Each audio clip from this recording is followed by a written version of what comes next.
wani bawan Allah can ya zauna. To malam dan Fulani ya aka yi ne wai ka zauna haka? Kai malam ka bari kawai. Abubuwa yanzu komai yayi tsada. Wai yanzu sakamaimai abin da ke tafiya ba mu sani ba.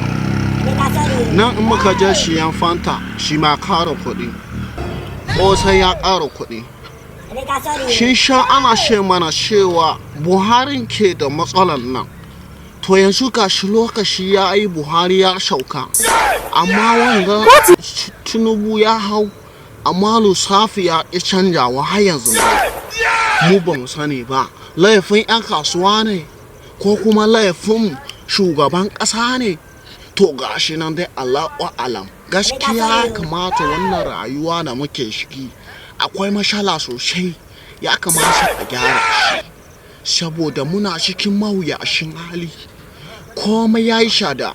Duk wani abu da ka sani lokacin Buhari za ka ke siyan shi, yanzu ka ce siyan shi she maka za a yi ya ninka wanga kuɗi na da ake magana.